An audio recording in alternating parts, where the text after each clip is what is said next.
Clínica de Oftalmología San Diego. De tener al doctor Francisco Rodríguez con nosotros, que muy amablemente aceptó esta invitación. El doctor Rodríguez es el director científico de la Fundación Oftalmológica Nacional, es jefe del Servicio de Oftalmología y profesor titular de Oftalmología en la Escuela de Medicina y Ciencias de la Salud de la Universidad del Rosario en Bogotá. Realizó sus estudios en medicina en la Universidad del Rosario, su residencia en oftalmología en la Fundación Oftalmológica Nacional, su superespecialización en cirugía vitreoretiniana en el Johns Hopkins Eye Institute de la Universidad de California en Los Ángeles, retina médica en el Manhattan Eye and Road Hospital en Nueva York y enfermedades hereditarias de la retina y electrofisiología en el Bascom Palmer Eye Institute de la Facultad de Medicina de la Universidad de Miami. Ha sido investigador principal en varios estudios clínicos en degeneración macular relacionada con la edad, el edema macular diabético y fusiones venosas de la retina. Tiene más de 90 publicaciones en revistas especializadas, nacionales e internacionales, así como capítulos en libros de retina médica y quirúrgica. Miembro de la Sociedad Colombiana de Oftalmología, de la Asociación Panamericana de Oftalmología, de la Academia Americana de Oftalmología, Macular Society, American Society of Retina Specialists, el Midwest Ocular Geographic Club, el Club John Conan, Euroretina y la International Retina Imaging Society. Es expresidente de la Asociación Colombiana de Retina in Vitro, donde acaba de recibir la medalla meritoria y presentar la conferencia magistral hace menos de un mes, hace 15 días. Y miembro de la Sociedad Panamericana de Retina in Vitro. Sus intereses de investigación son múltiples, así que tenemos pues hoy un invitado 1A y con una conferencia súper importante. Cada vez más estamos viendo casos, yo diría que difícil diagnóstico, con diagnósticos diferenciales complejos y que hay que buscar estas toxicidades porque de eso va a depender no solamente la visión, sino a lo mejor pues temas sistémicos con estos pacientes. Entonces, Francisco, muchas gracias por estar con nosotros. Bienvenido y espero que sea la primera de otras. Cata, muchas gracias por la invitación y lo mismo a Adriana, agradecido por toda la ayuda y colaboración en la presentación. Y este es uno de mis temas favoritos, la toxicidad retiniana y coroidea asociada al uso de medicamentos sistémicos. Agradezco a María Elisa y a Laura su gran ayuda en montar esta presentación.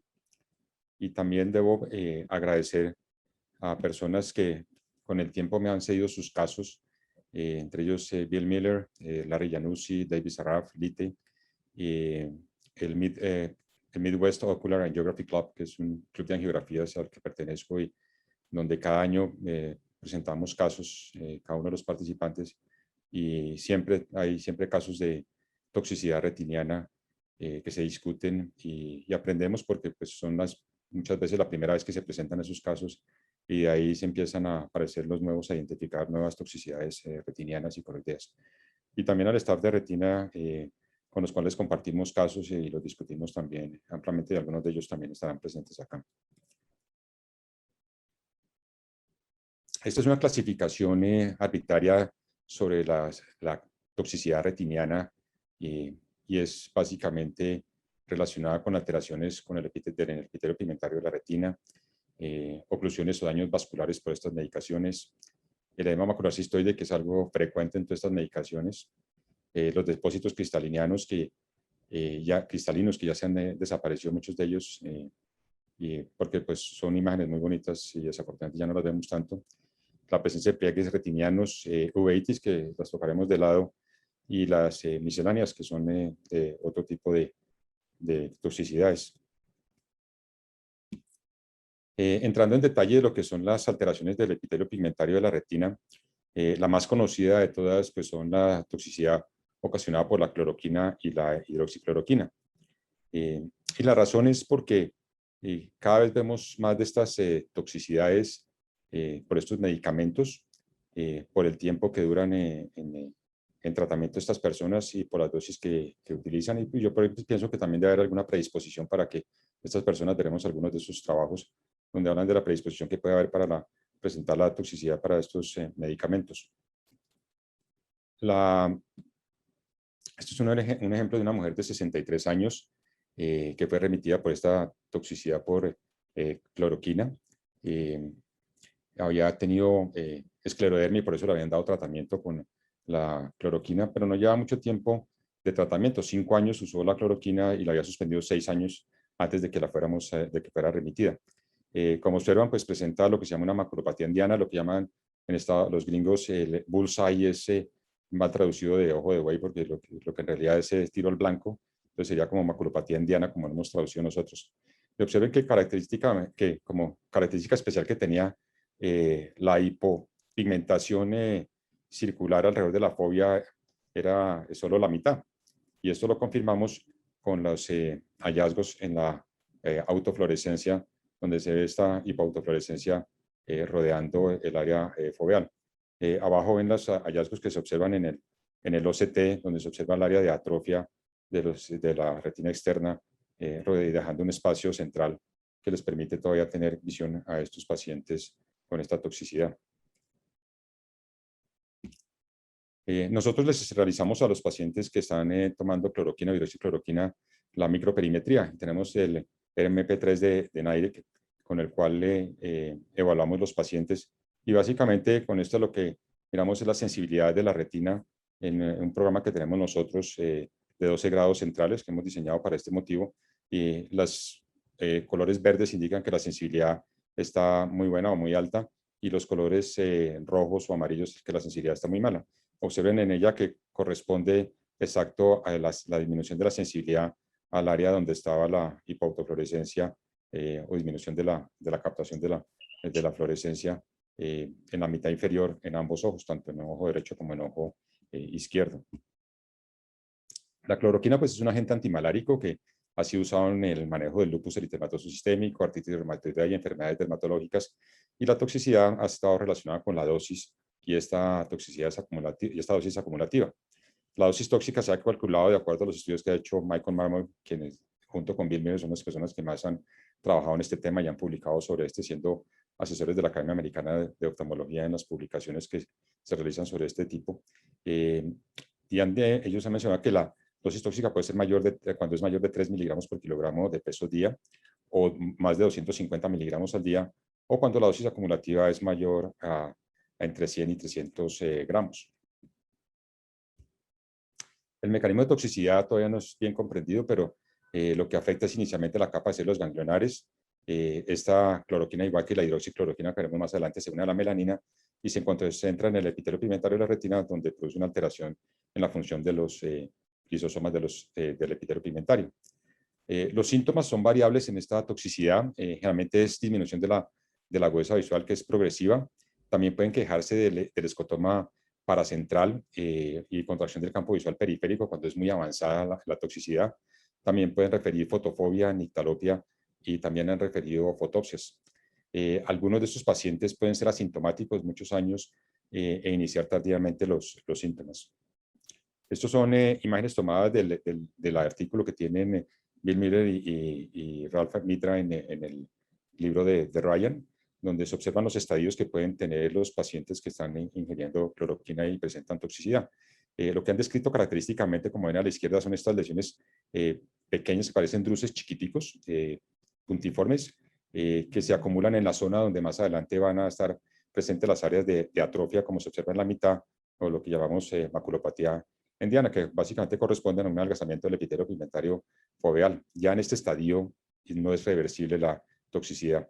Y a la derecha ven lo que ya sucede en etapas tardías, que lo hemos visto ahora recientemente en 2 pacientes de una atrofia de la retina generalizada y dispersión de pigmento, atenuación de los vasos sanguíneos, lo que lleva también a sospechar otras patologías hereditarias a veces y incompetencia con el diagnóstico de la toxicidad por la hidroxicloroquina. El uso de esta droga se ha disminuido porque se prefiere ahora la hidroxicloroquina.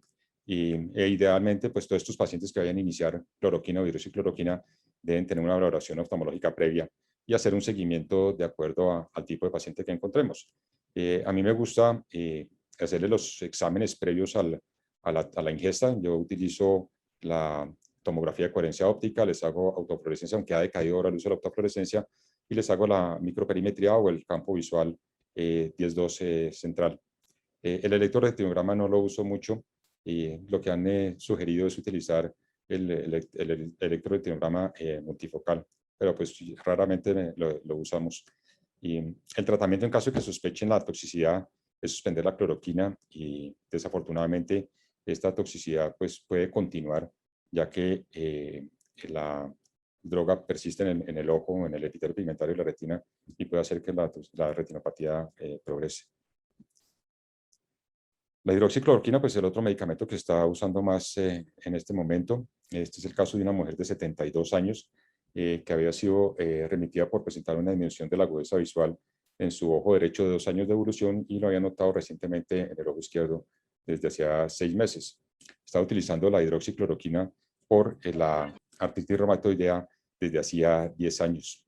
Y este es el cuadro clínico que presentaba ella, donde se observan las lesiones de hipoautofluorescencia centrales. Estas sí son totales, que le estaban ocasionando pues, la disminución de la agudeza visual en su ojo derecho a cuenta de dedos, y en el ojo izquierdo también había notado la disminución de la visión. Este es el campo visual 10-2 central, donde se observa el gran escotoma central, y observan las alteraciones en el OCT, donde se ve la atrofia alrededor del área foveal, mucho más marcado en el ojo derecho, donde su agudeza visual está bien disminuida, y en el ojo izquierdo pues está el signo del platillo volador, que veremos más adelante. Este signo descrito por Eric Chen hace unos años, debido a las características que toma la fobia por la atrofia a su alrededor. Recuerden pues que estas atrofias pueden variar en las etnias. En los coreanos se han descrito otro tipo de atrofia también mucho más periférica, asociada a la ingesta de o a la toxicidad de la hidroxicloroquina. Algunos pacientes, como mencionábamos con la cloroquina, pueden presentar un daño avanzado hasta estos estadios tan severos como el que observamos en esta diapositiva, y últimamente me ha causado a mí problema de que me remiten pacientes con toxicidad por hidroxicloroquina versus retinitis pigmentosa, y son pacientes que vienen tomando hidroxicloroquina desde hace un tiempo y de pronto aparecen con un cuadro clínico de disminución de nictalopia más que todo, y es muy difícil uno poder diferenciar si esto es realmente una asociación de una distrofia o una predisposición genética a desarrollar esta toxicidad, o si realmente es una distrofia retiniana. He hablado con la doctora Marta Lucía Tamayo, quien fue nuestra genetista por muchos años, y realmente dice que es muy difícil para uno diferenciar la toxicidad versus RP, porque muchas veces los paneles, como me han pasado en 2 casos recientes de genética, son contradictorios, y pues no podemos llegar a hacer un diagnóstico conclusivo si esto es toxicidad o simplemente una distrofia retiniana. De manera que debemos estar alertas ahora con estas patologías que se nos pueden presentar, que yo ya he visto 2 casos recientemente. La hidroxicloroquina pues, es un derivado de la cloroquina, es mucho más seguro, no atraviesa la barrera hematorretiniana y tiene pocos efectos secundarios. La retinopatía pues, es indistinguible, es idéntica a la de la cloroquina, y la maculopatía es observada con dosis altas o más de 5 miligramos por kilogramo de peso día, o cuando la duración del tratamiento es prolongado.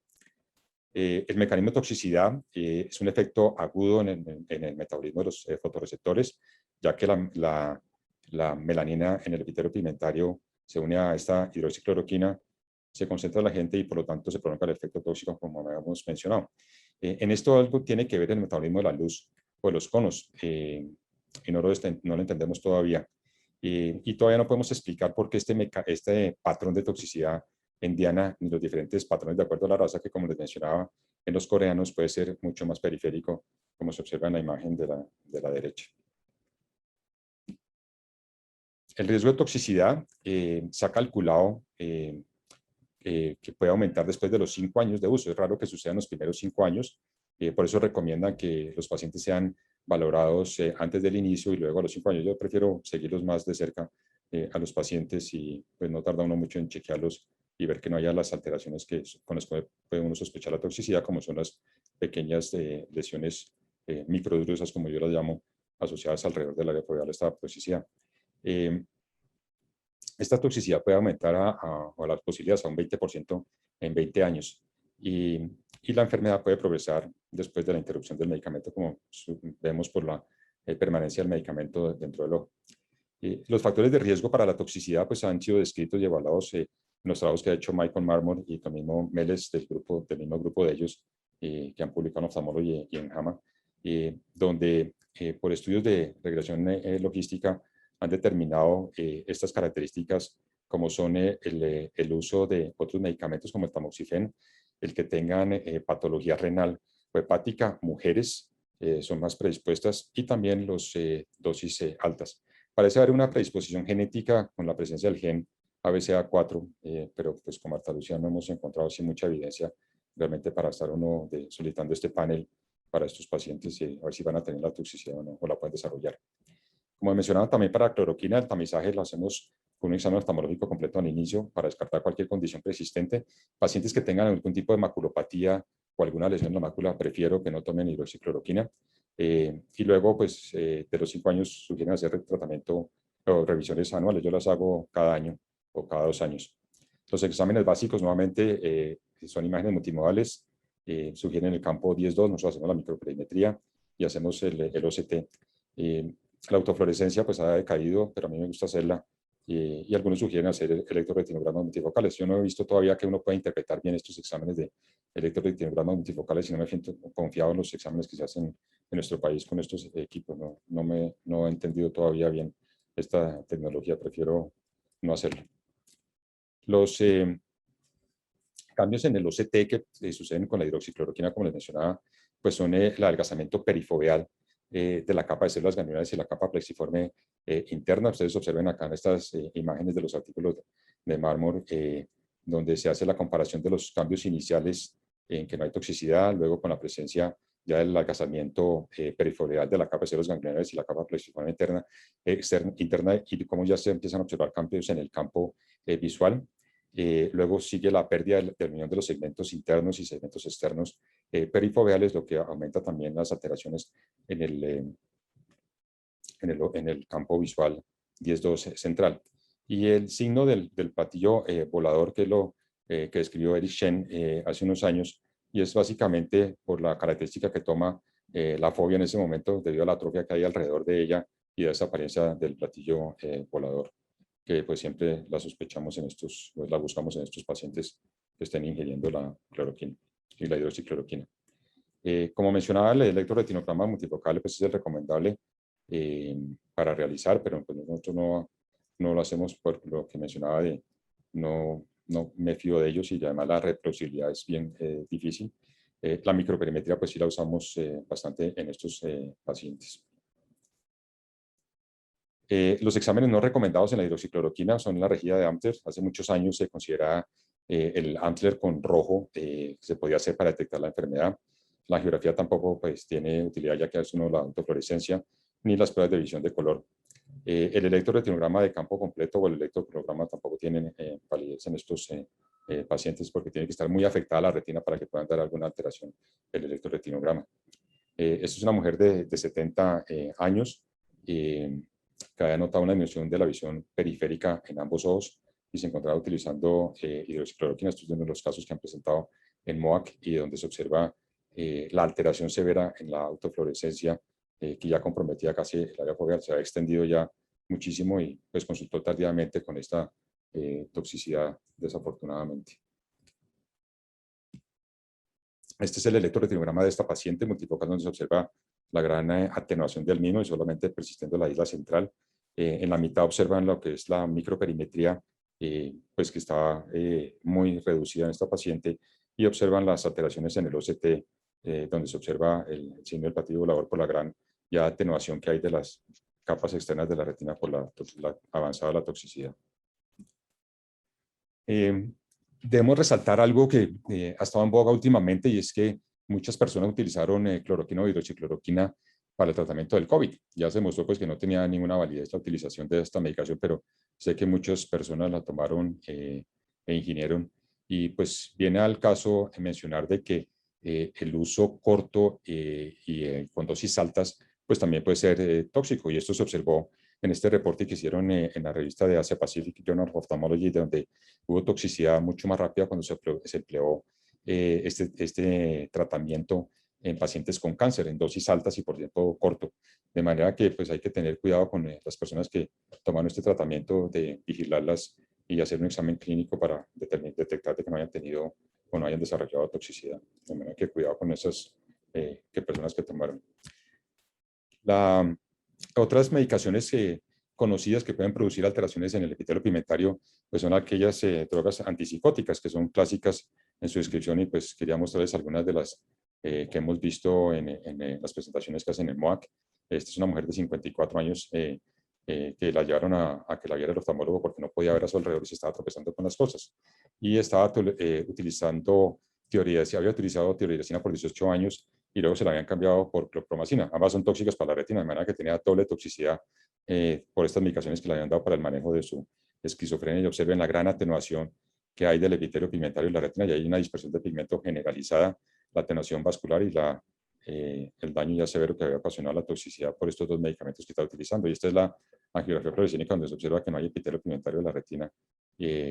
Bastante daño había sufrido en su ojo derecho y también en su ojo izquierdo por la ingesta de estos dos medicamentos para el manejo de su esquizofrenia.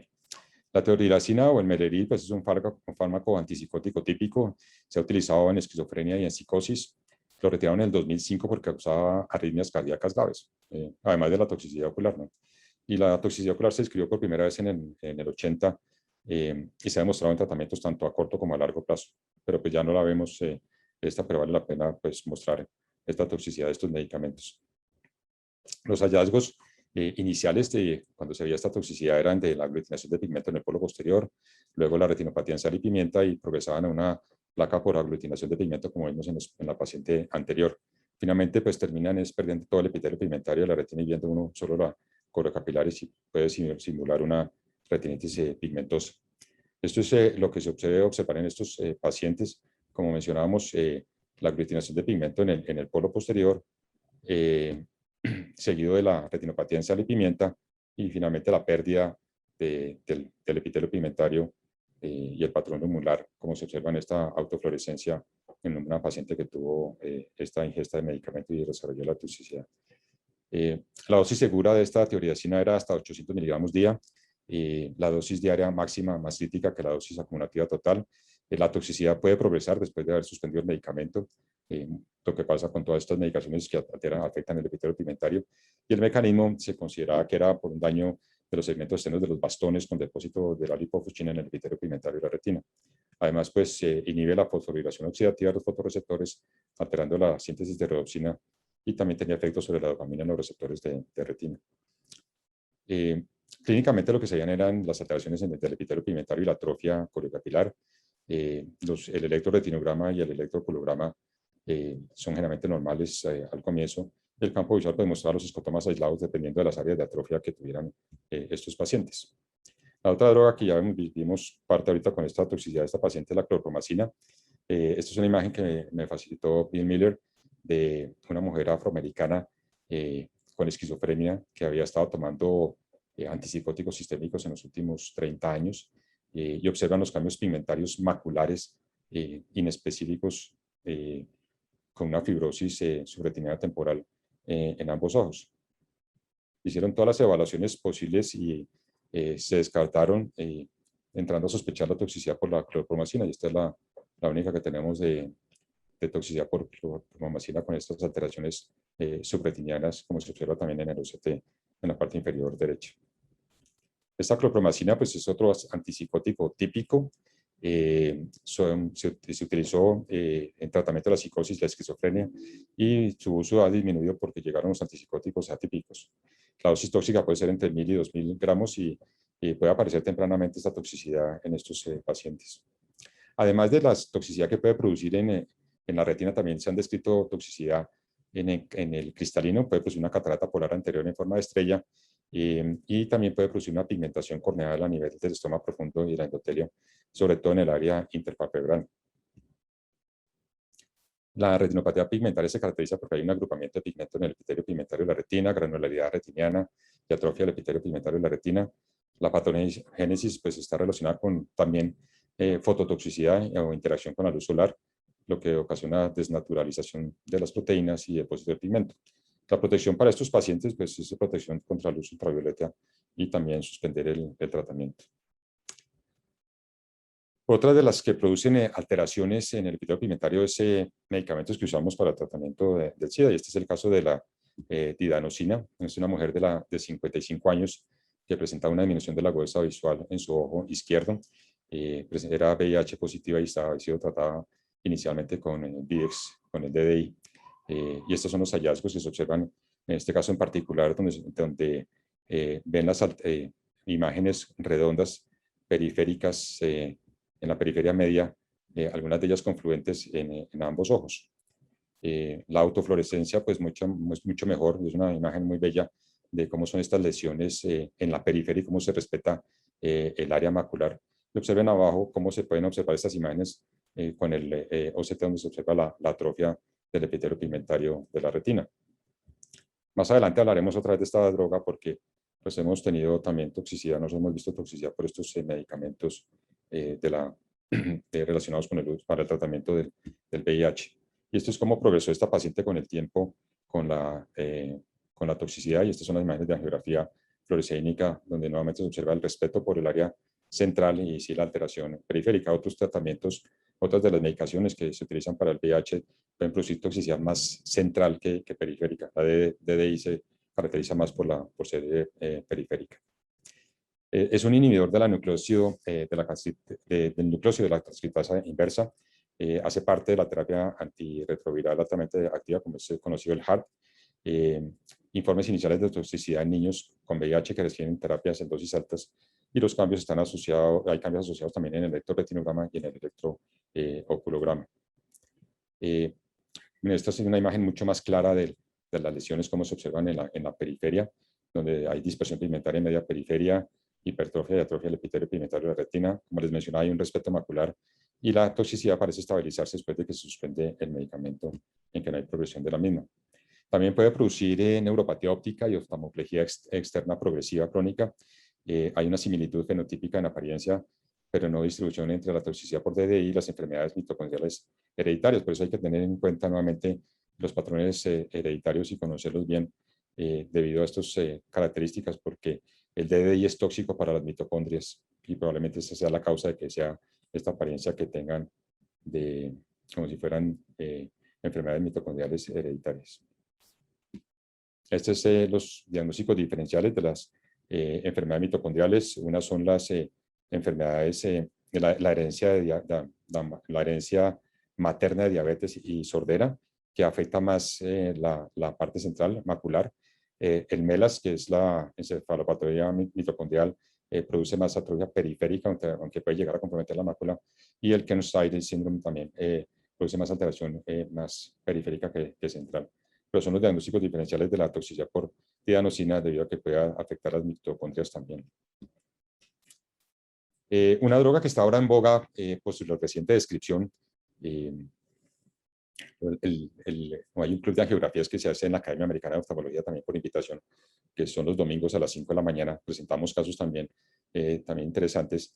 Y se presentó un colega con un caso de una mujer de 58 años que presentaba unas alteraciones en el área macular, y le llamó la atención porque venía a consultar, se la enviaban para consultar por una posible degeneración macular relacionada con la edad.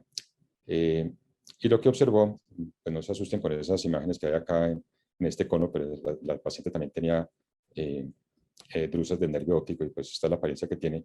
También tenía esas alteraciones en el epitelio pigmentario de la retina, y también tenía alteraciones en la membrana de Bruch, que se ven estas excrescencias focales y pérdida focal también de la zona elipsoide. Entonces empezaron después de ese caso, empezaron a sospechar de que pudiera tratarse de alguna otra alteración. Realizaron más estudios como esta autofluorescencia, donde se observa la característica esencial que tiene toxicidad por pentosan, y es que se extiende más allá del nervio óptico, siempre hacia la periferia. Esto es lo que lo va a diferenciar de otras patologías que puedan simularlo, pero característicamente acuérdense que siempre puede extenderse mucho más allá Es una imagen también muy bonita, también de las luces del nervio óptico y esta toxicidad por el pentosan. Esta droga fue aprobada por el FDA para el manejo de la cistitis intersticial. Ahora, pues con esta descripción, pues un efecto secundario potencial es el deterioro visual. La he buscado aquí en Colombia, pero todavía no la hemos encontrado la toxicidad. Y las manifestaciones pues son los patrones moteados maculares, los cambios pigmentarios como vimos en las imágenes, y las excrescencias en la membrana de Bruch. El impacto a largo plazo no es conocido porque es de reciente descripción esta alteración, y nuevamente el diagnóstico diferencial puede incluir todas estas alteraciones que habíamos mencionado antes, como el MID, el MELAS y las distrofias en patrón, que es el principal diagnóstico diferencial, y también la degeneración macular relacionada con la edad de sus etapas intermedias. Esta maculopatía por pentosan es más probable que una distrofia hereditaria cuando hay un halo, como les mencionaba, peripapilar, y hay lesiones hiperautofluorescentes densamente empaquetadas en la mácula, como en las imágenes acá observadas. Este es el reporte original que tuvo William Pierce, que fue el que primero presentó estas imágenes en esa reunión de la academia, y los diferentes tipos de patrones que tienen, pero observen que todas siempre tienen su patrón hacia el aspecto nasal del nervio óptico. Los cambios de toxicidad por pentosan ocurren a nivel del epitelio pigmentario de la retina. Todavía hay personas que no piensan que sea una toxicidad, pero pues ya más estamos a favor de esto. Los registros de medicación precisos, que incluyen la duración del uso, son esenciales para no pasar por alto las posibles maculopatías inducidas por medicamentos. Y pues yo la tengo ahora entre mis alertas de medicamentos y busco desesperadamente tener uno de estos casos para hacerles la documentación. Pasando al otro tipo de toxicidad que pueden alterar son las oclusiones o el daño vascular. De estos daños vasculares, pues estas son las medicaciones que se han descrito que pueden producir estas alteraciones. Muchas de ellas ya no se encuentran en uso. Debemos tener en cuenta que la gentamicina se ha vuelto a usar, y la gentamicina, cuando se usaba en cirugía de catarata, cuando se hacían extracapsulares y se colocaba gentamicina conjuntival o subtenoniana, podía entrar a la cavidad del segmento anterior y de la cavidad vítrea y ocasionar un gran daño en la retina. Y ahora pues esos daños los hemos visto también con la vancomicina intracameral. Ha habido algunos reportes de unas vasculitis y unas hemorragias intrarretinianas severas con el uso de vancomicina intracameral, que producen esta toxicidad cuando llegan a la cavidad vítrea. El interferón alfa también se utilizó en una época para el manejo de la degeneración macular relacionada con la edad, y se descartó su uso porque producía también unas hemorragias intrarretinianas severas, y por lo tanto pues se dejó de usar. Y taché anticonceptivos orales porque hay un reporte reciente de Song en JAMA donde mencionan que ya los anticonceptivos orales no son causa de oclusión vascular retiniana. A mí me quedan las dudas. Tengo una paciente que ahora vive en Taiwán, y la cual le hicimos toda clase de estudios. Su tío es ginecobstetra, compañero mío de la universidad. Se le hicieron todas las evaluaciones sistémicas y no encontramos ninguna causa de la oclusión vascular, y solo llegamos lo único que estaba tomando eran anticonceptivos orales, y por eso la matriculamos ahí. Pero ahora con este concepto, pues queda uno con la duda si realmente fueron los anticonceptivos o si sería que tocará esperar a ver que estos anticonceptivos con el tiempo se determine si realmente no son causa de estas oclusiones vasculares. En todo caso, pues yo ya lo taché de mi lista como causa de oclusiones vasculares. Una de las patologías más frecuentes con estas toxicidades son el edema macular cistoide. El clásico que se ha descrito es el ácido nicotínico o la niacina. Esta es uno de los casos que me han facilitado Larry Januzzi sobre de toxicidad por ácido nicotínico en este hombre de 70 años que había notado disminución de la agudeza visual y se encontraba en tratamiento con niacina por su hipercolesterolemia, que es la indicación que tiene.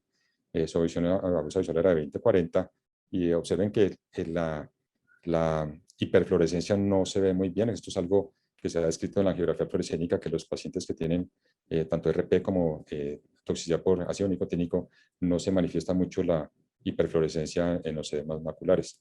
En el OCT pues sí se confirmó con la presencia de estos espacios cistoides y la pérdida de la presión foveal de que tenía un edema macular secundario a la ingesta del medicamento. Generalmente pues estos edemas desaparecen cuando se suspende la medicación, pero puede reaparecer nuevamente al iniciar el medicamento. Su uso pues es que está incluido en terapias multivitamínicas y en manejo de la hipercolesterolemia, como el paciente que mostrábamos, y la dosis tóxica es cuando se utilizan más de 3 gramos al día. El seguimiento pues es únicamente la agudeza visual y el OCT para ver cómo se comporta una vez se suspende el medicamento. Los hallazgos son la visión borrosa y también se quejan de metamorfopsia. Y como les mencionaba, pues es un edema macular cistoide atípico porque no se manifiesta angiográficamente, igual que sucede en algunos pacientes con RP. Otros medicamentos que pueden producir edema macular cistoide son los diuréticos. Hay muchos diuréticos que pueden producir esta toxicidad. Y esto es un caso que pues, lo traigo porque es una observación cuando me lo contó Bandelo de que la hidroclorotiazida podía producir edema macular cistoide. Y ya vamos utilizando hidroclorotiazida, el mundo ya utilizando hidroclorotiazida desde hace muchísimos años, y estas personas se dieron la tarea de identificar este paciente con una disminución de la agudeza, disminución progresiva de la visión, y lo único que encontraron que estaba asociado era la ingesta de hidroclorotiazida. Hicieron este reporte en British Journal of Ophthalmology en el 2010 del edema macular cistoide secundario al uso de hidroclorotiazida. Yo no lo he vuelto a ver. Discutiendo con Bandelo, pues pregunté si no podría ser secundario su retinopatía hipertensiva, pero pues aseguran ellos de que era más probable la relación con el uso de este antihipertensivo. La hidroclorotiazida pues, se utiliza para la hipertensión arterial, insuficiencia cardíaca congestiva, edema, acidosis tubular renal, entre otras. No conocemos el mecanismo por el cual se produce esta toxicidad, pero parece ser que hay una posible ruptura de la barrera hematoretiniana y una alteración en la permeabilidad de las células endoteliales.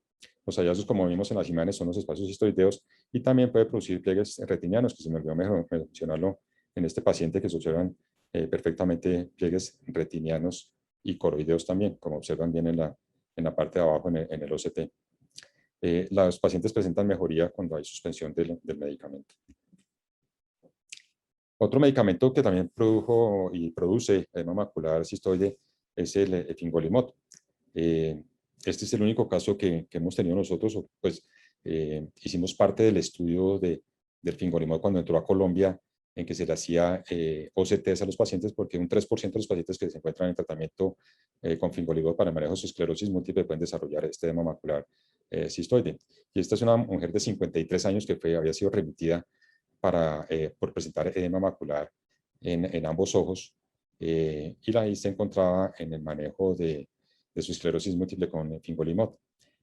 Observen las imágenes del OCT de los espacios cistoideos que presentaba además de la membrana epirretiniana. Y en esta paciente pues me llamó la atención de que además de las alteraciones en el OCT, las imágenes en la autofluorescencia mostraban, y en los multimodales mostraban otro tipo de alteraciones periféricas, y es así como en ambos ojos, y es así como esta paciente, además del edema macular cistoide, presentaba también una hiperfluorescencia del disco y también presentaba una vasculitis retiniana, y quedamos con la duda si esta paciente tenía una vasculitis retiniana por el esclerosis múltiple o era por otra alteración sistémica que tuviera, y si este edema macular cistoide era por el fingolimod, por la esclerosis múltiple, por la vasculitis retiniana, o era en conjunto de las tres. La paciente la seguimos por bastante tiempo, y la paciente finalmente desarrolló también una enfermedad, una distrofia retiniana. Es uno de los cuadros que hemos tratado de estudiar con la genetista, porque en los cuadros iniciales no presentaba alteraciones que sugirieran que estuviera desarrollando una distrofia retiniana, una RP, y más adelante pues apareció este tema de la RP en la paciente, además de que empeoró mucho más su esclerosis múltiple. Entonces pues estamos en evaluación para ver si pecamos por defecto y no logramos detectar esta distrofia retiniana, aunque no, como ven en las imágenes, no pareciera que existiera y era más una vasculitis retiniana. El fingolimod pues, se utiliza en esclerosis múltiple y funciona pues, bastante bien para estos pacientes, la dosis de 0.5 miligramos al día, y el mecanismo de acción es que previene la salida de los linfocitos B y T del tejido linfoide. La toxicidad retiniana que se describió, como les mencioné, es el edema macular cistoide, que se cree que es por el aumento de la permeabilidad vascular por alteraciones de la barrera hematorretiniana y posible aumento de los niveles séricos del VEGF-A. El edema macular tiene un efecto adverso o dosis dependiente. Puede aparecer en los 3 o 4 primeros meses de tratamiento. El cálculo, como les decía, es de 3% que lo pueden sufrir de los pacientes. El tratamiento es suspender el fingolimod, la utilización de esteroides tópicos, la utilización de AINES tópicos, también, o los esteroides intravítreos o subtenonianos. Y el seguimiento pues, debe ser evaluado cada 3 meses en busca del edema macular. Otros hallazgos que observamos en toxicidad retiniana son los pliegues retinianos. Entre ellos, el principal es el topiramato. Ya vimos que los antihipertensivos como la acetazolamida, hidroclorotiazida, la sulfa o el metronidazol también pueden producirlo, pero el topiramato es el más conocido de los que pueden producir estos pliegues retinianos. Este es uno de los casos de Moak, que es una mujer de 29 años que se había notado disminución de la gruesa visual desde hacía 3 días, y observen las imágenes de fondo de ojo que presentaba hemorragias retinianas en ambos ojos. Se encontraba utilizando topiramato por migraña, y observen la gran tortuosidad vascular que presentaba esta paciente asociada a estas hemorragias intrarretinianas en la media periferia de ambos ojos. La paciente, aunque es difícil observarlo en el área macular y en la geografía, pero presentaba un desprendimiento seroso central, como observan acá, y también había una rotación del cuerpo ciliar, como se observa en la otra biomicroscopía de esta paciente. Al suspender el medicamento, pues hubo mejoría del desprendimiento seroso que presentaba esta paciente por el uso del topiramato. Este se utiliza como antiepiléptico, como estabilizador del ánimo, como antidepresivo y mucho como antimigrañoso. La dosis máxima es de 1000 miligramos al día, y tiene efectos oftalmológicos como es miopía, también glaucoma de ángulo cerrado por la rotación del cuerpo ciliar, el síndrome de fusión ciliocoroidea y los posibles pliegues retinianos y ocoroideos. Y en este caso en particular, pues presentaba este desprendimiento seroso que no había sido descrito. Este medicamento no es completamente conocido, o la toxicidad como tal. Como mencionaba, produce la alteración del cuerpo ciliar, con movimiento hacia adelante del diafragma iridocristalineano, y el cual se ha documentado ecográficamente también los desprendimientos coroideos periféricos. Todas estas alteraciones son reversibles una vez se suspende el medicamento.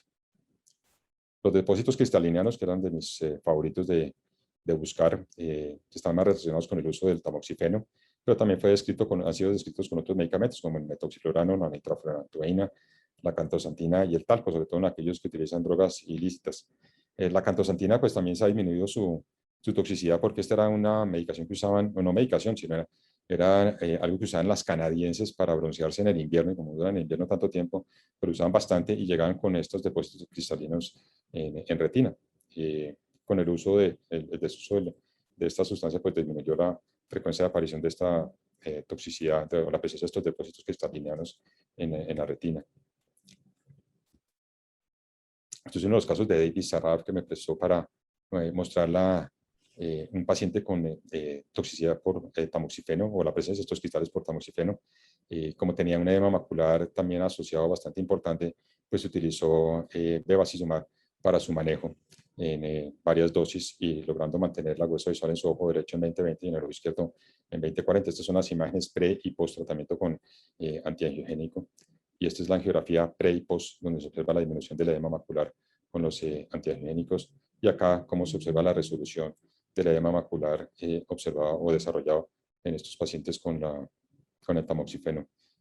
Desafortunadamente, pues las imágenes no son más extensas para observar cómo se ven los cristales en el OCT. Los síntomas pues pueden ser desde no tener síntomas hasta visión borrosa. Clínicamente lo que observamos son los opacidades refráctiles bilaterales, disposición cristaliniana a nivel del epitelio pigmentario de la retina. No se conoce la composición de estos cristales, se asocian al edema macular, y estos cambios son solamente en el polo posterior. Pueden permanecer estos cristales en forma permanente. La toxicidad se producía era porque las dosis que usaban antes eran altísimas, entre 60 y 100 miligramos, y hoy en día no pasan de 20 miligramos al día, y por lo tanto pues aparecían muchos pacientes con estos depósitos. Si se observa la deposición cristaliniana, pues cuando se observa, y como cuando se observa ahora muy rara vez, se debe considerar suspender el tratamiento si no es absolutamente necesario, y no sabemos por qué se produce esta toxicidad. Ahora pues se ha vuelto a ver también porque el tamoxifeno también se está utilizando en pacientes que están con glioblastoma, y les están dando estos tratamientos de hasta 200 miligramos 2 veces al día, y lo utilizan por bastante tiempo porque es bastante útil en el manejo de estos pacientes con glioblastoma. También pueden desarrollar entonces pues esta toxicidad, y de estar atentos cuando sepan de glioblastomas de que estos pacientes pueden estar tomando tamoxifeno y buscarles los depósitos cristalinos. Como les mencionaba, uveitis, pues vamos a tocarlas de lado, pues son la rifabutina y el cidofovir que han producido, se han descrito toxicidad, también más que todo inflamación intraocular. Y entramos al campo de los misceláneos. Dentro de ellos la digoxina, que se usa en falla cardíaca y crónica y como antiarrítmico desde hace muchísimos años, y lo que produce es una visión borrosa, pueden producir fotopsias y fosfenos y alteración en la percepción del color, producen xantopsia. Pueden producir pocas alteraciones en el segmento posterior. La toxicidad parece que está relacionada con daño en los fotorreceptores, y el electroretinograma lo que ha demostrado es que sí hay una alteración en los conos. Estas alteraciones son reversibles a suspender la medicación, y hay que tener siempre en mente que esta toxicidad se puede aumentar cuando usan concomitantemente la hidroxicloroquina o la quinidina. No es del tópico de que sean de retina y coroides, pero coloqué acá la neuropatía óptica con estos medicamentos, el sildenafil, el metanol y el etambutol. Realmente lo del sildenafil son más reportes anecdóticos de las neuropatías que han producido. Y el etambutol pues siempre lo tengo en mi lista de alerta porque pues muchos pacientes en este país son tratados con tuberculosis y no tenemos en mente esta toxicidad que puede producir el etambutol. Esto es uno de los casos publicados de Bill Miller de neuropatía con etambutol, una neuropatía óptica, y observen el cuadro del campo visual abajo a la izquierda. Otro misceláneo es la minoxiclina, que todavía está en controversia con un caso que publicó, que tiene Davis Arraf también de toxicidad posiblemente por minoxiclina, y es un paciente, una mujer de 68 años, que se encontraba utilizando minoxiclina y notó disminución de la agudeza visual 3 días previos a la consulta. Y la razón era porque tenía, se encontraba en tratamiento por una esclerodermia para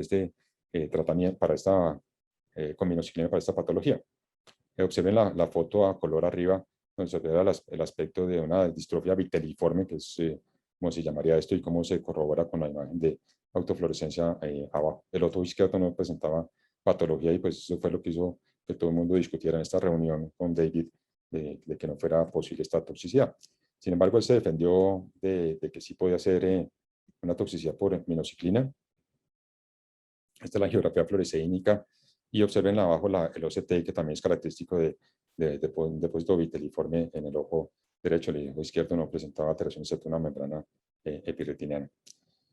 Entonces, ante esto, pues Davis se dedicó a estudiar si era una lesión viteliforme y descartó la etiología genética. Se descartó que fuera una distrofia macular, si fuera un BEST1 o PRH-PH2, que fueron negativos. El electrooculograma era normal en este paciente. Y también se descartó que hubiera una sobrecarga de hierro o de toxicidad por teferoxamina. Ya los niveles de hierro y ferritina eran bajos en esta paciente. Y como observan ustedes, les vuelvo a mostrar, esta lesión viteliforme pues estaba asociada a que había un engrosamiento de la coroides también.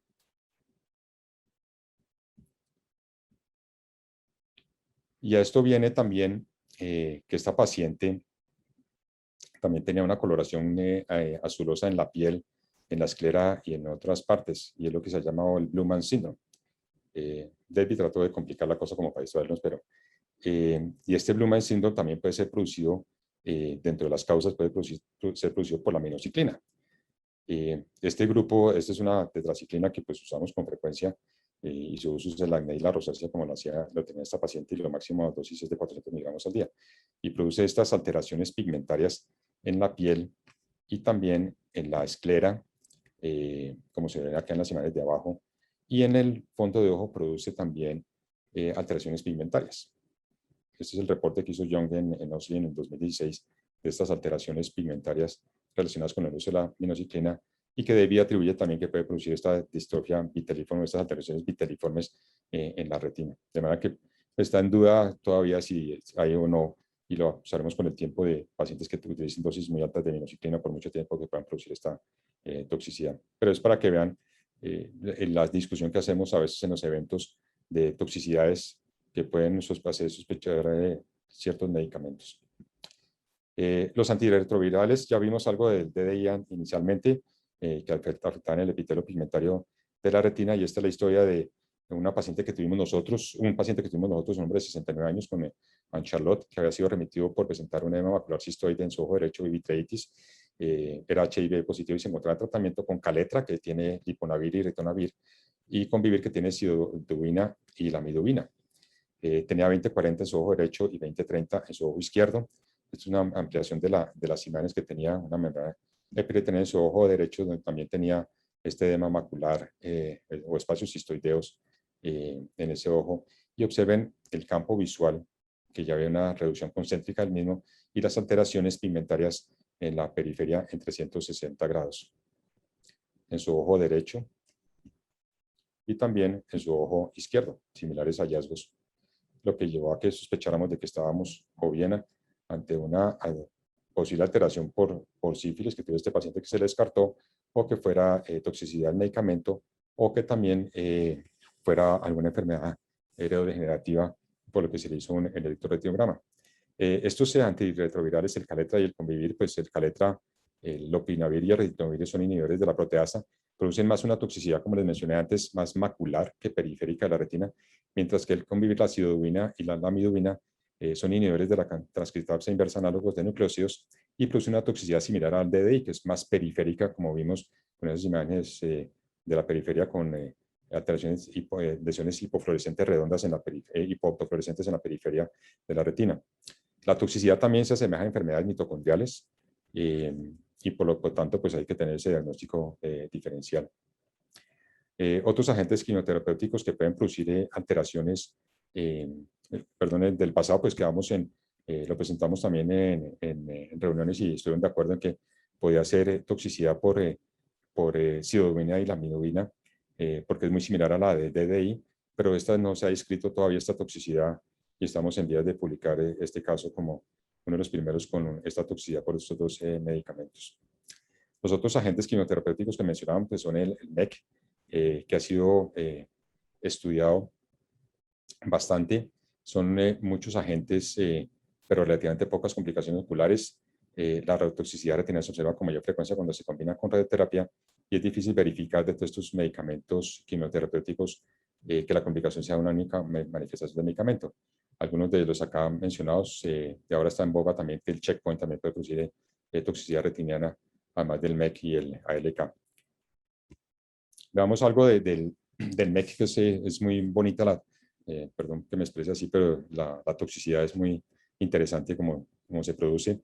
Esta es una mujer de 57 años que estaba con antecedente de cáncer de ovario en tratamiento con pimasertib, 60 miligramos 2 veces al día. Su hueso visual era de 20-15 y estos son los hallazgos que se observaron. En el área macular no había alteraciones, pero en la periferia sí habían estos desprendimientos serosos en el ojo derecho y en el ojo izquierdo. Mácula estaba bien, pero la periferia estaba con estos desprendimientos serosos. Esto es un caso también que se presentó en MOAC. Esta paciente pues estaba en tratamiento con su MEC, que se utiliza para diferentes tipos de cáncer como tiroides, pulmón, esófago, páncreas, colorectal, ovario, melanoma o sarcoma. Los MEC son inhibidores de la proteína quinasa activada por mitógenos, y estos son algunos de los medicamentos basados en esto, y produce una central serosa-like, o sea, parece una central serosa en que el epitelio pigmentario de la retina y la coroides está normal. Y también se resuelve una vez se suspende el medicamento. Tal vez la persona que más ha estudiado esto es Jasmine Francis de Sloan Kettering en Nueva York, y es la que más ha tenido publicaciones sobre el mecanismo de acción, sobre la toxicidad y sobre el manejo y el diagnóstico diferencial con la central serosa. Estos medicamentos lo que hacen es, el MEC y el ERA, que son enzimas que están arriba de la vía de la MAP quinasa, que al bloquearlas produce disrupción de la vía de la MAP quinasa y se inhibe la proliferación de los tumores. Esto es una mujer de 73 años, también es cortesía de Jasmine Francis, con una visión borrosa en ambos ojos y estaba en tratamiento con MEC. Observen las lesiones hipopigmentadas que se encuentran alrededor del área foveal en ambos ojos subretinianas, y observen que presentaba un desprendimiento seroso en ambos ojos, además de los espacios cistoideos dentro de la retina. Y también por fuera, las lesiones que les mencionaba correspondían a desprendimientos serosos de la retina. 4 semanas después de que suspendieron el medicamento, se habían resuelto el desprendimiento seroso. Y este es el artículo que publicó Jasmine en Ophthalmology sobre las diferencias que habrían entre estas lesiones ocasionadas por el MEC y las lesiones ocasionadas por la central serosa. Debemos tener en cuenta que estas lesiones por MEC pueden tener fluido entre lo que es la zona de interdigitación y el epitelio pigmentario de la retina. Pueden tener 4 tipos diferentes de fluido. Puede no haber alteraciones en el epitelio pigmentario ni en la zona elipsoide. Y estas son las características que describe ella en su artículo para diferenciar de una central serosa. Uno, que los MEC, o como llaman la retinopatía asociada a MEC, son múltiples focos de fluido tanto en el área macular como por fuera de las arcadas.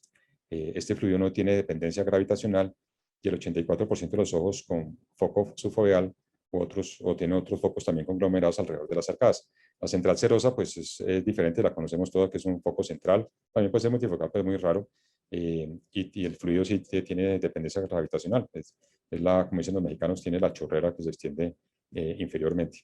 Y estas son imágenes también de ella, cedidas muy amablemente para presentar sobre las diferencias con central serosa y los pacientes con la retinopatía asociada a MEC.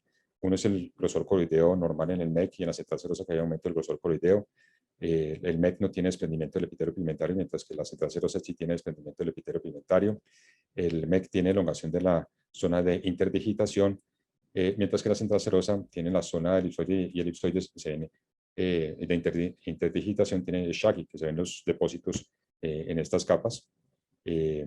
La zona de interdigitación es indistinguible entre la zona elipsoide y la toxicidad por MEC, y en la central serosa hay pérdida de la hiperreflectividad de la zona de interdigitación y de la zona elipsoide. Y finalmente, el MEC no tiene focos hiperreflectivos y la central serosa puede tener focos hiperreflectivos. Igualmente, la reflectividad de las capas de la zona de interdigitación y la zona elipsoide más visibles en MEC, mientras que no son reconstituidas en la central serosa, produciendo cambios tardíos. Entonces, pues ya para terminar, estos son algunas de las toxicidades que hemos revisado. No revisamos todas las que se han descrito porque si no nos tomaría horas, pero son las más interesantes que hay y las que hay que tener en cuenta cuando examinamos pacientes cuando están con medicaciones. Siempre estoy en alerta, como les mencionaba, con la hidroxicloroquina.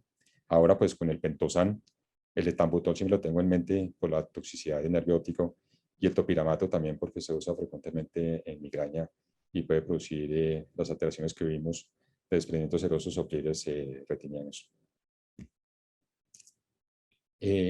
Por obligación, las instituciones y también los médicos en práctica privada deben reportar la toxicidad de los medicamentos, y hay una plataforma de farmacovigilancia que estableció el INVIMA luego de un acuerdo que hizo con el Centro de Monitoreo de Uppsala en Suecia para implementar esa plataforma que se llama Vigiflow, que es para administrar reportes de reacciones adversas de medicamentos y de eventos supuestamente atribuidos a vacunación. Ya ahorita pueden reportar lo que han sucedido con estos eventos de trombos con las vacunas a esta plataforma de SAVI. Esta es la que tiene la fundación donde reporta todos los eventos adversos, y acá está donde pueden ustedes entrar, registrarse y hacer la capacitación, porque todos debemos reportar los eventos adversos de los medicamentos. En Estados Unidos pues existe esta página que se llama el National Registry of Drug-Induced Ocular Side Effects. Es un personaje que creó esta página en Oregon y se dedicó desde hace muchos años, Frank Feder, a la divulgación de la toxicidad sistémica de los medicamentos sistémicos, la toxicidad ocular. De manera que él tiene una manera de reporte para que se entre uno ahí y ponga el reporte de toxicidad en la córnea, en la conjuntiva, esclera, retina, donde quiera. y de manera que hay un registro ya en Estados Unidos y donde se sacan o se han obtenido toda la información de la toxicidad de los medicamentos. Y por lo tanto, pues con la doctora Sardi y el doctor Mauricio Arango, estamos detrás de la creación de este CESA, que sería el Comité de Evaluación de Seguridad de ACOREF, la Asociación Colombiana de Retina in Vitro, para reportar la toxicidad de medicamentos intravitreos que utilizamos, pero no solamente de estos medicamentos intravitreos, sino también de los medicamentos sistémicos y también de los dispositivos. Así existe la ACRS en Estados Unidos, de la Asociación Americana de Especialistas de Retina, donde hay reportes de toxicidad de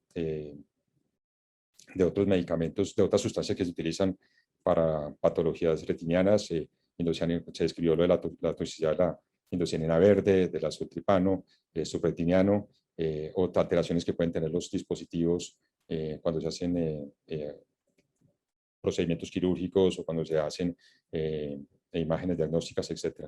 De manera que pues, debemos acostumbrarnos además de toda la papelería que tenemos que llenar ahora con las historias clínicas, pues también debemos hacer reporte de estos eventos adversos que pueden surgir con la utilización de medicamentos sistémicos. Es una tarea difícil, pero yo creo que podemos lograr y obtener una información valiosa para todos, tener datos propios de la toxicidad de medicamentos en nuestro medio que no tenemos, sino solamente los casos anecdóticos como les he mostrado hoy, de lo que hemos tenido nosotros en la Fundación Oftalmológica Nacional. De manera que yo apoyo a la idea de la doctora Sari y la doctora Arango en llevar a cabo esto al seno de la Junta Directiva de ACOREF para que nos aprueben esta CESA y podamos tener documentación de las toxicidades que pueden surgir con medicamentos intravitreos o sistémicos o dispositivos. Quiero pues agradecer a Catalina la invitación a presentarles algo de lo que de uno de mis temas favoritos, que es la toxicidad medicamentosa, de coleccionar casos y estar atento siempre a las publicaciones que hay sobre estos temas que me encanta y aprendo muchísimo sobre todo en los mecanismos de acción que tienen todas estas toxicidades. Si tienen preguntas o comentarios, pues estamos abiertos a ellas. Cata, nuevamente muchas gracias. No, a ti, Pacho, mil gracias. Excelente conferencia, pues un privilegio tenerte con nosotros. Hay una pregunta en el chat que hicieron hace rato. Te la replico, perdón. Elsa Yatzaré pregunta que con los pacientes con discapacidad mental que tienen tantos medicamentos, incluso hasta más de 3 pastillas al día, ¿al cuánto tiempo se pueden encontrar cambios o con qué periodo se recomienda la valoración visual y fondo de ojo y cómo prevenir alguna de estas consecuencias? Es una muy buena pregunta porque tenemos muy poco contacto con los psiquiatras y como vieron en los casos que presentamos, pues son pacientes que son psicóticos o tienen esquizofrenia y es difícil interpretar la sintomatología de estos pacientes si es por su problema psiquiátrico o si es por la toxicidad de los medicamentos. Y desafortunadamente, cuando se detectan estas toxicidades ya es en forma tardía. Muchos de estos medicamentos ya se han descontinuado y vieron que los nuevos antipsicóticos son menos propensos a tener toxicidad, pero cuando yo veo que los pacientes están tomando, los tenemos en consulta que están tomando algún tipo de medicamento, pues siempre trato de ver que si tiene alguna alteración en retina o no, pero es muy difícil poder uno establecer o determinar y decir a los psiquiatras o remitan a los pacientes para valoración, porque muchas veces pues, ni pueden salir de las instituciones donde están recluidos y muchas veces tampoco pues, podemos ir a hacerles allá chequeos, ¿no? De manera por eso no se han detectado mucho esas toxicidades desafortunadamente por esos motivos, pero sí sería ideal de poderlas detectar, ¿no? Y de pronto pues también aprovecho y estresar el punto de que no se le haga angiografía a los pacientes que están con hidroxicloroquina. Que el fondo de ojo y la angiografía pues no sirven sino en etapas tardías, ¿cierto? Muy importante pues en eso. Yo tengo una pregunta. Cuando hablaste del tratamiento que mostraste con anti-VEGF para tamoxifeno, ese tratamiento es que continuo, pues uno retira el tamoxifeno, pero la toxicidad puede mantenerse, o sea que Pues tenían, en este caso, pues además de los cristales, tenía un edema macular importante y por eso fue que David empezó a colocarle antiangiogénico para manejar el edema macular, logrando reducir el edema macular, pero como ven, pues es muy difícil reducir el edema macular y persiste. Se redujo, pero no se eliminó del todo.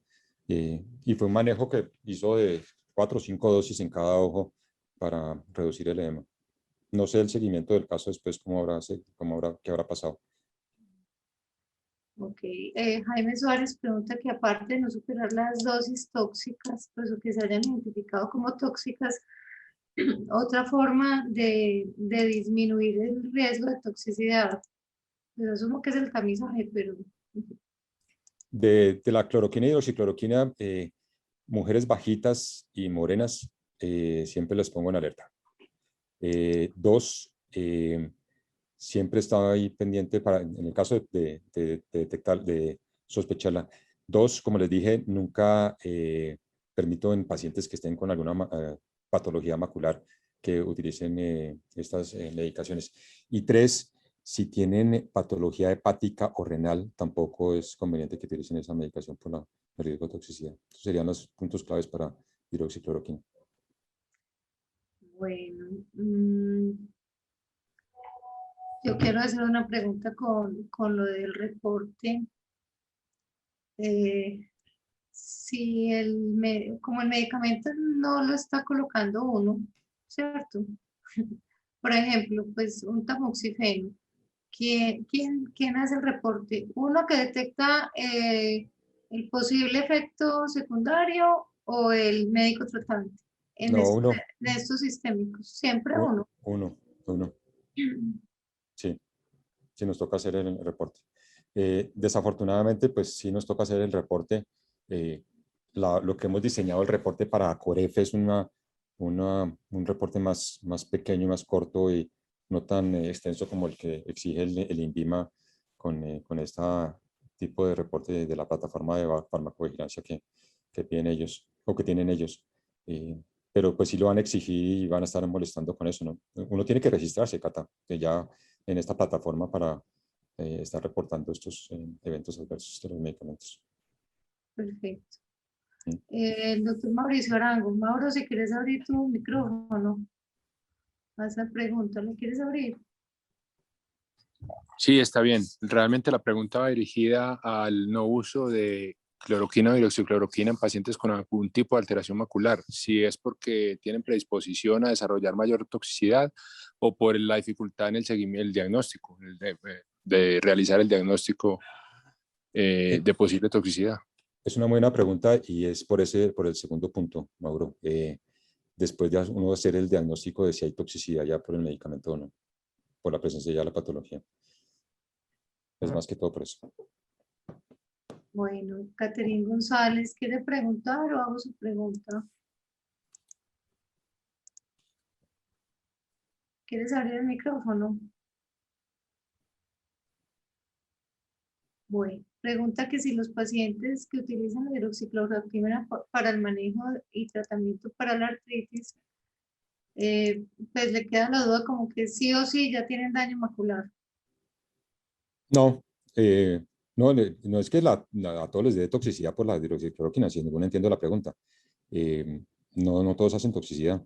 Y muchas veces tienen más toxicidad en otras partes, hemática, que es la causa más frecuente que le suspendan el tratamiento, no tanto la ocular. Yo he tenido pues, que suspender los que mostramos acá pues, por el daño ya evidente que había de la mácula, pero tenemos pacientes en seguimiento por mucho tiempo con la droga sin que hayan presentado toxicidad. Eh, bueno, no sé, ¿alguien más tiene preguntas? Pueden abrir sus micrófonos. Están habilitados. Cata, qué pena. De pronto un poquito acerca del uso del electroretinograma multifocal, que vemos que cada vez salen más reportes y pues el doctor dijo que realmente no confía mucho ni en la toma ni en la interpretación. Sí, es complicada, Mauro. Para mí, nosotros no tenemos electroelectrocardiograma multifocal porque no me he sentido todavía cómodo con el examen. la repetición del examen y lo que observamos en las respuestas. Todavía no, me siento como muy ignorante en esa parte y no, nadie me ha dado respuesta. Y en eso estuve de acuerdo conmigo un colega que hay en Shea Institute en Filadelfia, de que él tampoco pide electroretinograma multifocal porque no se siente cómodo con esa tecnología. Cada vez avanza más y se aprende más, pero yo todavía no me siento fiable. De por sí, los que tenemos en el país, no siento todavía que hayan tenido una,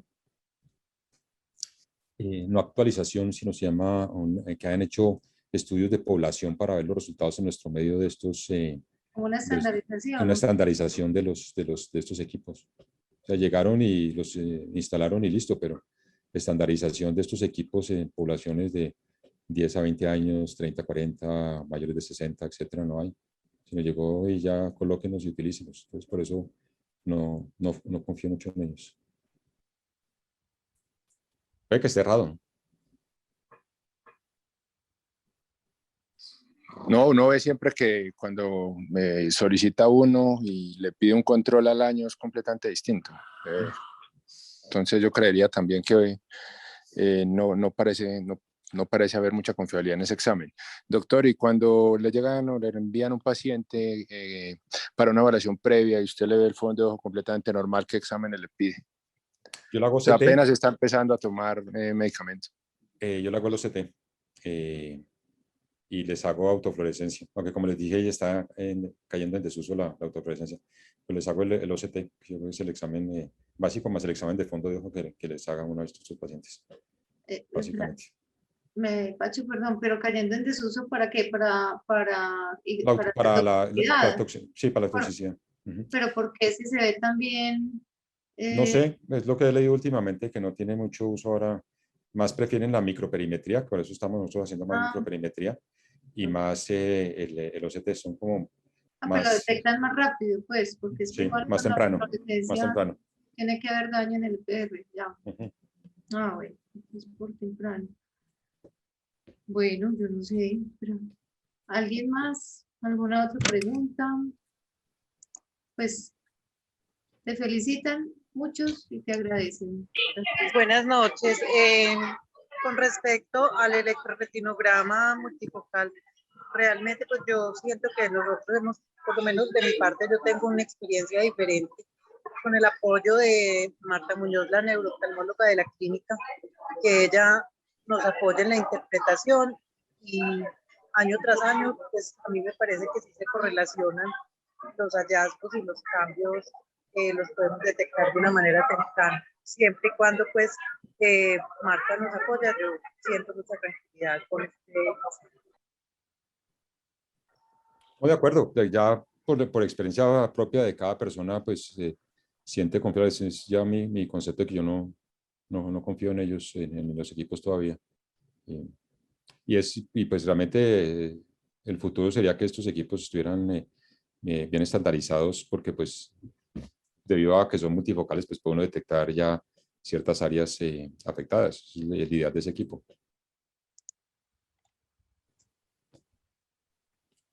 Muchas gracias, doctor.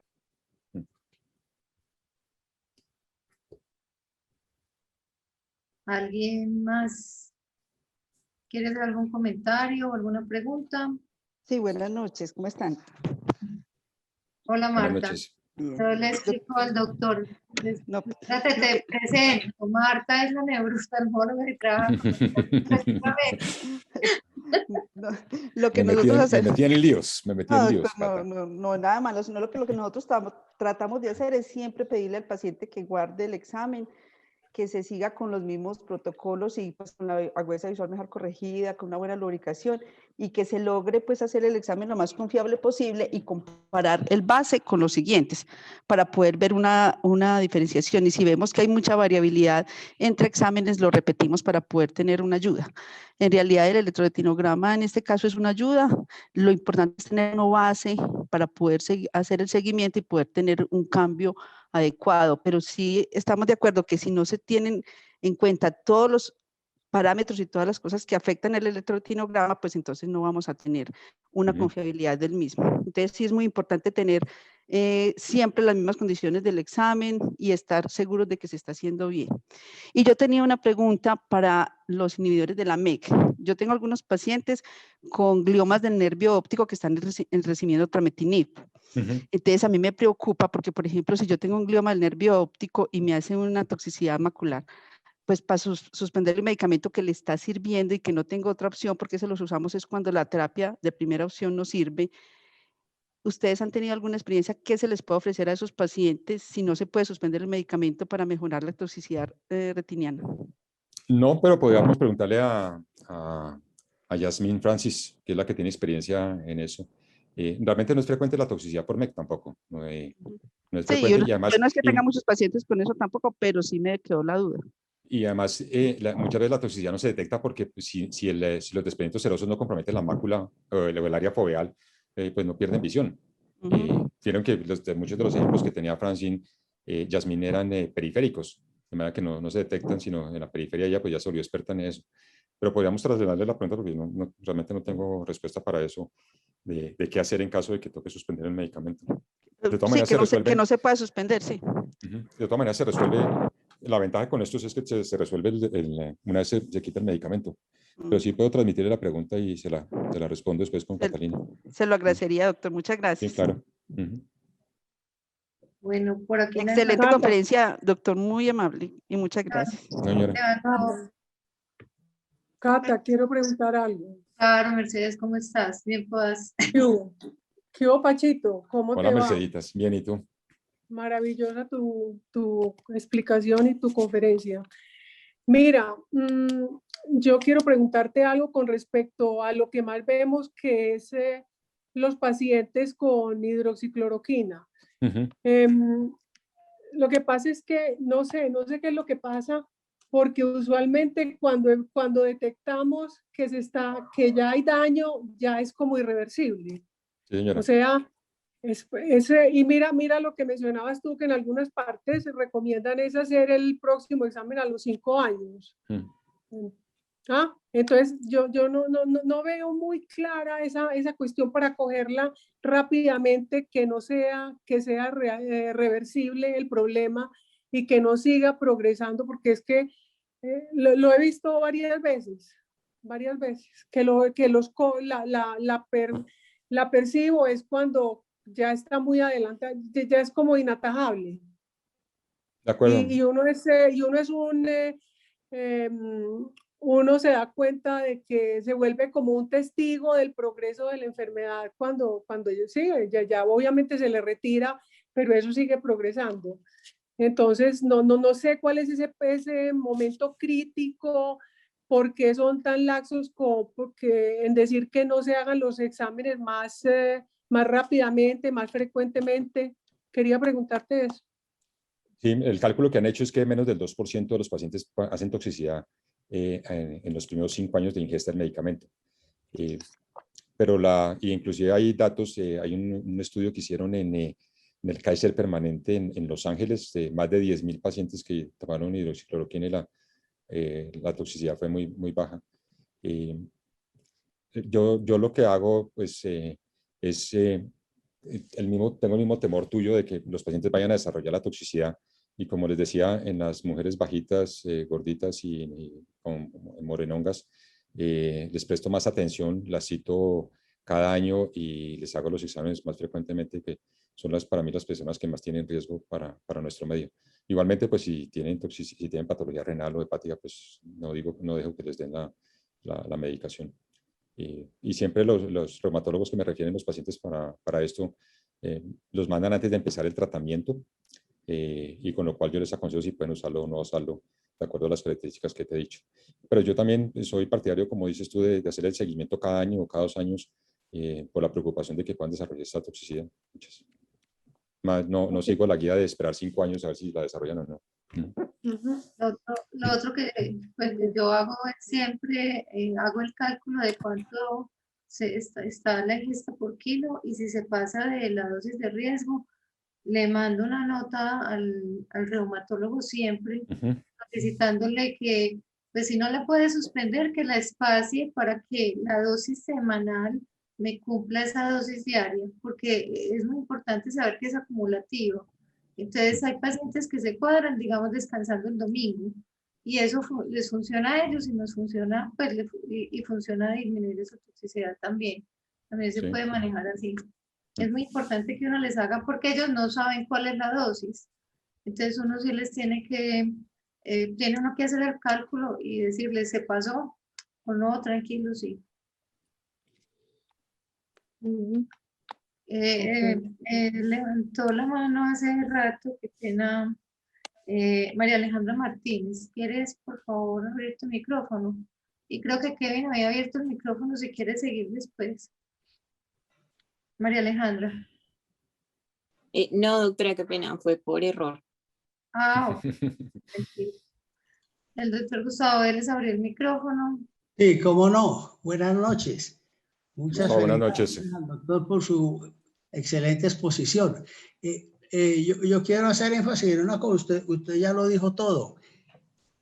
La toxicidad por cloroquina, la mayoría de las veces se coge avanzada o es muy frecuente, porque nos ateníamos a una angiografía fluoresceínica que cuando da ya el signo de la diana ya eso es tardío. Hay que abrir los ojos, y yo he visto pacientes con toxicidad, con maculopatía por cloroquina aún a los 3 años. No sé si algunas subestudiaron o no, y he visto otros con 20 años de tratamiento y no pasa nada. Pero es muy importante el seguimiento a partir de los 3 años, estén muy atentos a la tomografía. La nuclear externa en la parafobia ya se está adelgazando, o el segmento elipsoide se interrumpe allí en la parafobia. Entonces la tomografía es esencial. La microperimetría es esencial. Infortunadamente en nuestro medio y aún en países desarrollados, el retinograma multifocal no es confiable sino ya en ciertas manos. Entonces, yo quiero hacer énfasis en el seguimiento muy estrecho, porque el daño ya después, ya cuando coge la parte central, ya no hay nada que hacer. Y hay que detener el uso tan pronto empiece a afectar la parafobia. Para eso está la tomografía y el electroretinograma, y la microperimetría, que son pruebas objetivas. El campo visual también es central, ¿no? El 10-2 también puede ayudar muchísimo. Sí, eso ya lo han mejorado mucho el campo visual, pero lo ideal es, sí, lo ideal sería una electroretinograma multifocal, que es una prueba objetiva, pero el problema es que no es muy confiable. Eso es lo que quería decir, y muchas gracias, doctor, por su exposición. Excelente. Muchas gracias. Gracias, Gustavo. Lo otro es yo no sé el uso de la tioridazina que tan frecuente es hoy en día, y la cloropromacina, pues el Argactil. Pero eso no, ya, muy poco, es más anecdótico la presentación de los casos que hay, porque pues fueron descubiertos por accidente, ¿no? Exactamente, y dan un cuadro muy similar es decir, angiográficamente, con atrofia del EPR y la coriocapilar, a la coroideremia y a la atrofia gyrata. Sí, señor. Y como son pacientes mentales, entonces eso es una cosa que es interesante. Afortunadamente esas drogas ya casi no se usan. No. Muchas gracias, no, señor. doctor. No, señor, con mucho gusto. Perdón, por aquí hay una pregunta, esperen un momentico. ¿Alguien más quiere? Mabel, abre mejor el micrófono. Dale.